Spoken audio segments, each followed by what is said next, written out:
Welcome back to the show, Shelby. Thanks, Katie.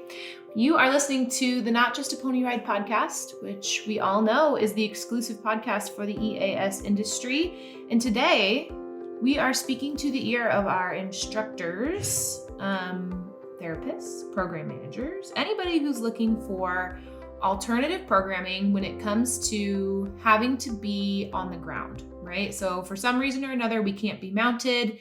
That could be for a variety of reasons. We'll talk about that today, but what the heck are we going to do, right?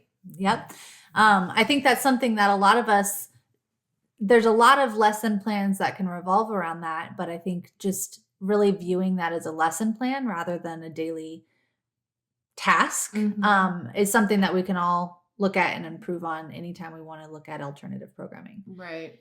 And I think getting us outside the box of some of those typical things that we tend to go to, right? I feel like grooming and leading are two things that have a ton of benefit and our participants really love to do because it's, working with the horses. But what other things can we do to be more creative while continuing to grow either our horsemanship skills, if you're an instructor, or what kind of therapeutic benefit can we, continue if we're therapists, right? Mm-hmm. So let's first talk about reasons why we might have to go to the ground or consider alternative programming. Yeah. So one for us here in Nebraska coming into summertime is going to be heat. Yes. Happy Memorial Day last week, everybody. It's officially, I feel like it's like the unofficial start of summer. It is. Yeah, absolutely. So Petra's policy here in Nebraska is that if our feels like temperature is over 95 degrees, we do not do mounted programming. So everything happens on the ground. And why is that? It's really hard for our horses to recover. It's also really hard for our volunteers. Mm-hmm. So if we have our volunteers are having to do a thigh hold and walk for 30 or 45 minutes with a horse next to the body heat of a horse, with their arms in the air, that gets to be really hard on our volunteers. And it's hard on our horses for any of those riders that are riding at maybe a higher level. Mm-hmm. As a lot of you guys are in similar situations, you might have older horses in your programs. Maybe you've got some that have a little bit of a respiratory challenges when the weather gets hotter. They've got some allergies, things like that. So that's just kind of our policy. Yeah. If the feels like temperature is over 100 degrees, then we are in classroom programming. So where it can be air conditioned and we don't have to be out in the heat. If it's over 105, then we cancel all programming just because it's just hard to be out in it. Yeah. So it's only necessary, turn out, bring in, feed horses. That's all we're going to ask people to be out in the elements for. So yeah, I think there's a lot of opportunity, and I think we can kind of, as we talk through some of these things, how it would work for an adaptive or a therapeutic lesson, or how it could be used for a therapy or clinical setting. So like one of the things that some of our instructors have started to do over the last couple years that's really fun for some of our more advanced students is bathing the horse. Mm-hmm. So it's really fun, it's hot. And that's been a fun thing. And I think you can also talk about the skills of bathing a horse and how do we get horses used to bathing and what are the steps that has to happen. Safety procedures, all that stuff. Yep. And then I think on the flip side of it, from a therapy standpoint or, just a ADL standpoint, you can talk about hygiene and why it's important for our horses to have good hygiene, as well as why we have to have good hygiene. Mm-hmm. Some other ones that are really fun that maybe would be more classroom based is horse behavior. So we can find some YouTube videos, or we can find content about how horses interact with each other, what horse facial expressions mean, that we really have the ability to look at those in a wider range than what they might see in our horses that are working in our adaptive or therapy programs, because a lot of times their expressions are not as wide ranging as what a horse would be interacting with its peers. Mm-hmm. And I think this is a really important note to make, is that sometimes I think people that are working in the adaptive riding world think, if we're not working directly with the horse, what horsemanship skill are we really building, right? And it's like, think about all the really great horsemen and women that and they horse communication is huge. They know how to read that. Learning about herd dynamics or, horse first aid, all that stuff like that helps you become a better horseman. And even though that might not be the specific goal that participant is working on, like maybe they're working on walk, trot, transitions, like clearly we're not going to do that in the classroom, but we can still continue those horsemanship skills. Mm-hmm. Yeah. And I do think that's a really important thing. So one thing I've talked about on podcasts with you in the past, Katie, is I didn't get the skills that I have today because I didn't work on them. But a lot of working on them is thousands of hours of watching horses. Like I have watched horses do all kinds of things for, I can't even tell you how many hours in my life. And I learn more by that than I do sometimes writing. And that is what makes us good horsemen. Being able to ride a horse is not what makes somebody a good horseman. I know a lot of people that can ride that I wouldn't consider horsemen in any sense of the word.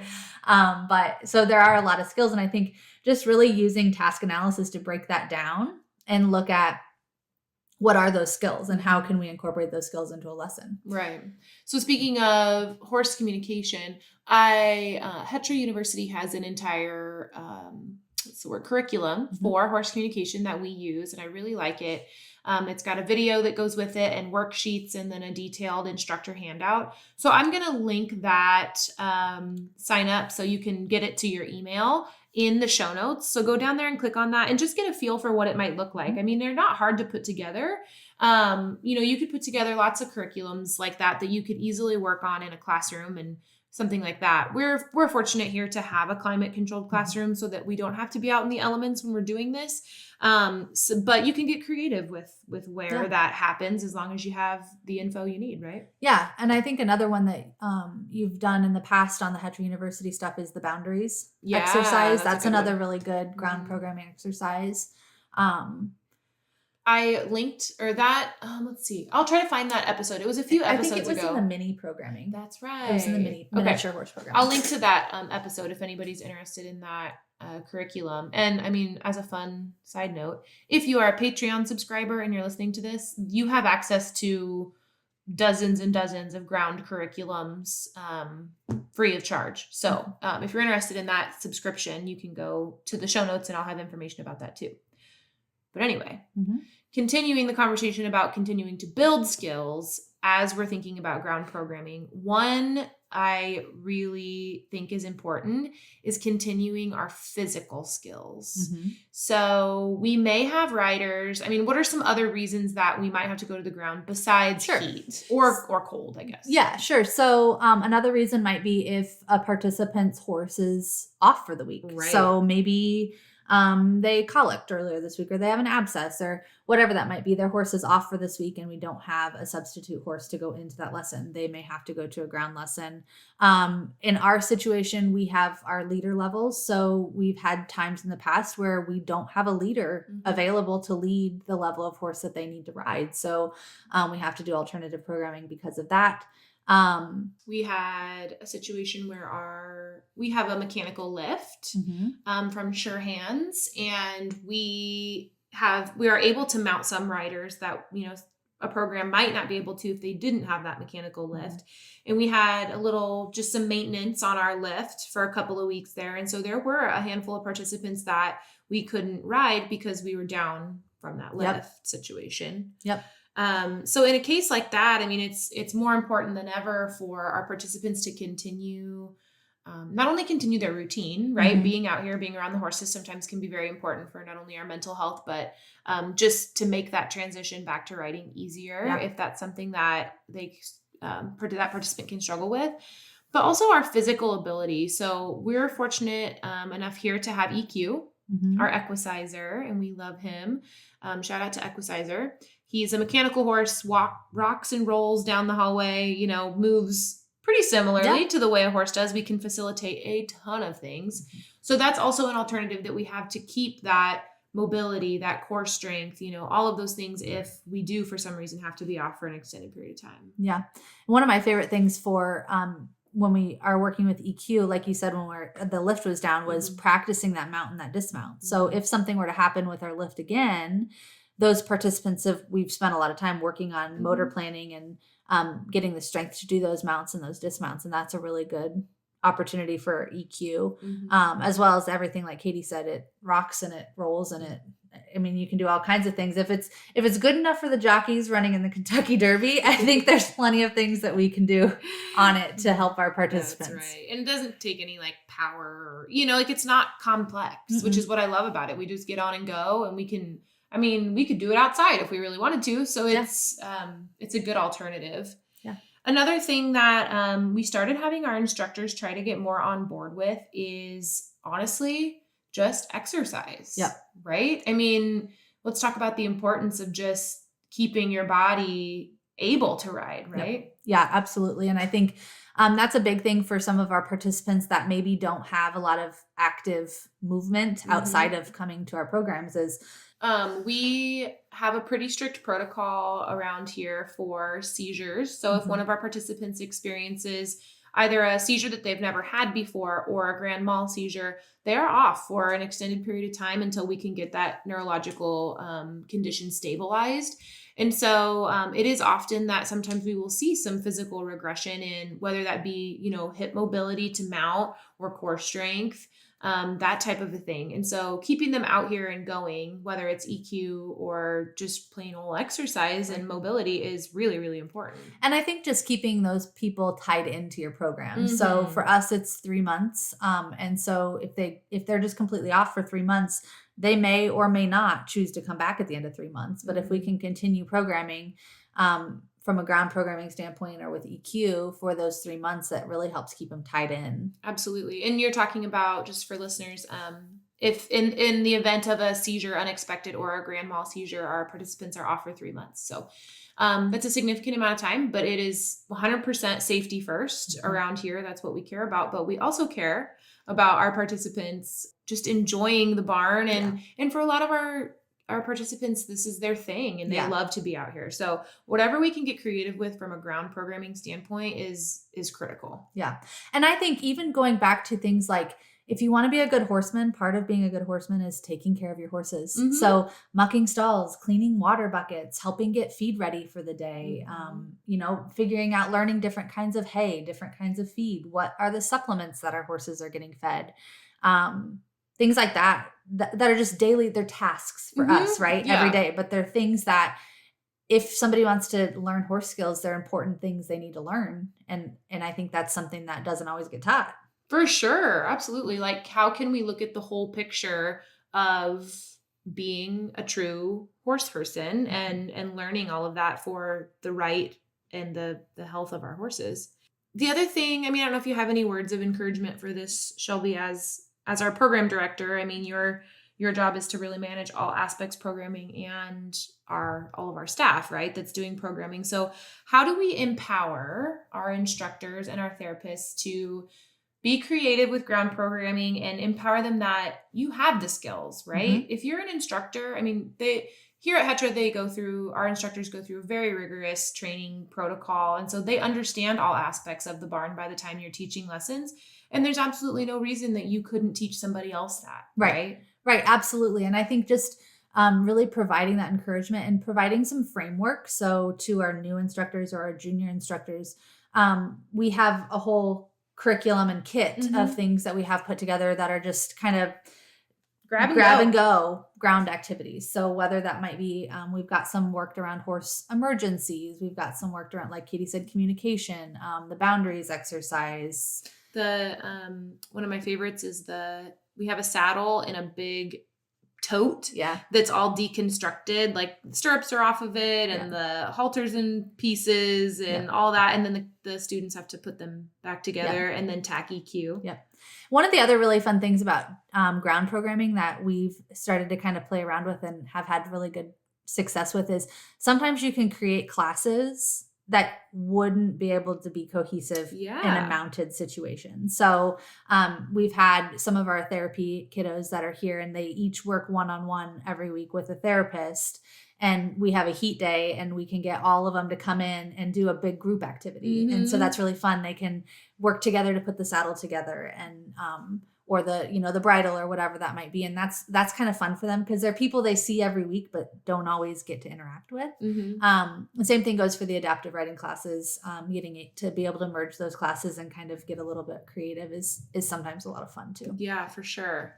I think just trusting yourself that you have the skills as an instructor or a therapist to do those things. And if you need support, of course, ask, those that are in your center for the support. But I think there's a lot of kind of terminology and certifications and things floating around, like especially when we think about EAL or we think about, some of those things. And yes, equine assisted learning is can be kind of a beast of its own and is very beneficial and can be very complex. But a lot of this ground-based programming is just that. Just it's learning horsemanship. We're just learning about horses, right? We're learning about horsemanship. It doesn't have to be so complicated. Right. Yeah, I agree with you, Katie. And I do think that is a misconception sometimes of the ground-based stuff is it's stuff we do every day. And if you are able to do it and safely do it every day, then you should be able to teach it every day. So I think really looking at what are those things and how can we help our participants learn. And a lot of times they really like it. Like I know you have one participant that loves to come and clean stalls. Yes. Like he loves heat days because he loves to come and clean stalls. We'll occasionally ask for it even instead of mounted sessions. He just likes to care for the horses. And I think that is such a cool thing to foster for our participants is that you, when you're riding, it is such a different perspective, right? And we might be shocked to see that like when they care for the horses and they are on the ground with them, it's a very different experience for our participants. And that connection gets a little bit deeper and their horsemanship skills while mounted actually get better because they're more in tune with that horse, I think. Yeah. It's kind of interesting. I agree. And I know there's some programs that even go so far as to, if they do have a horse that's out with an abscess, they have that participant come in and they, when they come in for the day, they change the wrap and they talk about what's going on with them. And obviously we have to be a little bit cautious with that because we want to protect our participants if there's something major going on with our horses. But I think that's a really good learning opportunity and helps kind of deepen that bond and that connection and really allows them, our horses take care of a lot of people. And I think it allows them to give back to our horses and take care of our horses. For sure. I mean, showing up for 30 minutes just to ride and go home is like the absolute smallest slice of what happens if you're thinking about being a horse owner or the true other side of it. Yeah, absolutely. So I guess from your standpoint, best way to support people in this is to do some training, obviously, empower them, educate. Yeah. And then like we at Hetra have set up sort of a framework curriculum. Yeah. And I think that's something anybody can do. So, I mean, you can think about it on your drive home is, how would you teach grooming? What are the tools that you need for that? Do you need to put out a sample lesson plan for that? How would you teach horse emergencies? What are the horse emergencies that you would talk through for each skill level? How would you teach prepping feed for the evening? Things like that. I think those are all things that I think take a little bit of thought up front, especially if you're just getting started with the ground programming thing. It can be a little bit harder just to like off the cuff wing it, but it is something that you're probably doing every day. And so being able to just put a little bit of thought behind it, develop a short curriculum, and then how to safely move forward with it. Why should people care so much about ground programming? What's the motivator? Well, I think like we said, we can't ride our horses every day. There's going to be times we can't. So I think that's important. I think if we want to foster independence in our participants and we want them to be able to go forth and really take these skills somewhere in their life or continue building these skills, having them be able to safely and knowledgeably do a lot of the things that we want them to be able to do on the ground, it's up to us to help teach them. Absolutely. And from a financial standpoint, I mean, obviously our participants are first and foremost most in our brain, but we would be not doing ourselves any favors to not also treat this like a business, right? So, I mean, what happens when we have, a week or 2 weeks of over 100-degree weather, can we really afford to cancel all of our lessons for 2 weeks? It's a huge financial hit to your center if that happens. And I can tell you, we had 10 days in January that we had to cancel due to weather. And so having to being and cancel alternative programming, being able to provide alternative programming makes a huge benefit. And there are times, like we had one time last year, I think we had 5 days in a row. It was like 118. And so we did have to cancel each of those days. And that was a huge hit. So being able to provide, and we can't avoid that. No, but being able to provide programming when it's 95 makes a really big difference. And I think from a continuation of care for your participants and your clients is huge too, right? Yeah. If we've got 2 weeks in a row or 3 weeks in a row that their horse is going to be off and they can't come for 3 weeks, that doesn't do them any good from their building their skills or continuing their therapy treatments if we can't continue building. Right. Yeah, absolutely. This episode is sponsored by Stable Moments. Did you know that there are over 400,000 children in the United States foster care system? Most of these children have complex trauma needs, which makes them ideal candidates for equine-assisted learning programs.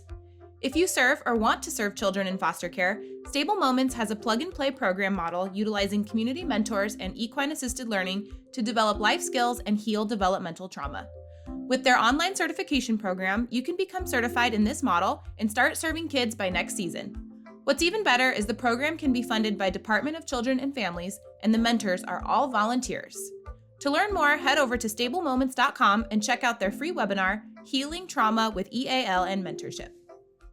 So yeah, I mean, speaking of continuation of care, not only, like we said earlier, not only for the transitions and the mental health, but the physical health, right? And we talked about that a little bit, continuing that mobility and not being afraid to just do some exercises. And you don't have to be a therapist. You don't have to be an exercise science major, to know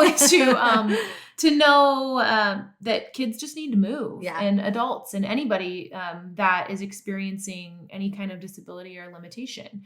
And so we take that pretty seriously here at Hetra. So what we did was we created several exercise videos, right? Like, jazzercise in the barn. And it was really fun. We did it with actually some of our OT students helped us with it. And they have proved to be absolutely so successful for our participants that come in and they're like, I don't really want to move. Let's plug something in on the TV. Let's do these stretches for 20 minutes and we can do them, in the classroom, or we can do them in the hallway next to the, Minis, horses. yeah. Yeah. Like it makes it so much more fun, but it's guided. Yeah. Right. So some of those instructors, you guys that might be listening that think like, well, I wouldn't know the first thing about which stretches to do or what would be beneficial. We went ahead and put together some videos and we used them for only internal use for a long time, but we decided we want to share them with everybody. Yeah. And so we've got a couple different levels. We have a level for like those that are wheelchair bound or need to be seated, maybe don't have that balance. And then we also have one that's a little bit more advanced. A couple that are a little bit more advanced as well. So I'm going to share those out on Hetra University. They will be available for purchase for you guys to have in your centers and just have as a place to go when you're like, I really need something for this participant and they could benefit from continued mobility. Yeah, absolutely. And I think that's a big thing, right? And I think especially in the summertime, people, sometimes they just want to get out of their house. Parents want to get their kids out of their house. People have been sitting in their house all day, want to get out of their house. I mean, they still want to come to the barn even when it's hot or even when, they can't ride for certain reason. I think those are really good and they're easy. It's a grab and go thing. You plug it in and you can go. It's easy. It'll be a digital download for you to have. And we're also going to kind of add this as a summer camp this year, kind of an exercise at the barn situation, because we know so many of our participants would benefit from continued movement and it just makes us better in the saddle, right? Yeah. So lots of benefits there. Anything you would wrap up with, Shelby, from a, ground programming standpoint? I mean, I think don't be afraid to give it a try. Yeah. I mean, think outside the box a little bit. Like Katie said, we can always go back to grooming and leading and tack. Those are things that we all know how to teach pretty well, but don't be afraid to think outside the box about what might work for a certain participant and give it a try. Safety first and give it a whirl. Yeah. I will link, like I said, lots of things being linked in today's episode for you guys to find as a resource, but we do have all of our ground curriculums that are available for sale on the website. So I'll link that. I mean, if anything, you want to spend $5 to pick one up, great. But if not, go out there and just get some inspiration for creating your own. This is definitely a community where we want to help each other and help our participants be the best they can. And sometimes that involves ground programming. Yep. Just another quick note too, before I let you go, Shelby, sometimes there are just participants that aren't appropriate for ground programming. Yeah, there are. And we have a few in our center, and you probably have a few in yours too, that either from a behavioral standpoint or from a physical standpoint, depending on why you're moving to ground programming, just aren't going to be appropriate. So for us, we have some that have some heat intolerance. And so even coming at 95 is just not going to be feasible. Yeah. We have some that from a behavior standpoint, maybe they have a high elopement risk. Yeah. And so, but on the ground, maybe that's not safe if they're going to, run away and hide from grandma or, whoever. And then there's some that just maybe a cognitive ability, ground programming is going to be a little bit harder. And it's not to say there's nothing that could be done, but I think there's always considerations and there are always exceptions. And we just are very transparent with our families. We just communicate very honestly about what the plan is for the day and kind of leave that in their court as far as what they think and also what we think from a professional standpoint as far as ability and stuff. So that's just always something to keep in mind. I wanted to remind everybody. Well, thank you for stopping by. Yeah. Happy summer, everybody. Go out and enjoy it. I hope the heat isn't too hot this summer. It's already starting to get warm here in Nebraska. So we'll see you guys all next time. That's all for today. But until the next episode launches, scroll down to the show notes and click on the link to get plugged in with us on Facebook, Instagram, or our exclusive educational club at Patreon. This podcast is presented by Hetra University, the educational arm of Heartland Equine Therapeutic Riding Academy in Gretna, Nebraska. Hetra University's mission is to provide high-quality educational offerings to the EAS community. Check out all the Hetra University has to offer at www.hetrauniversity.org.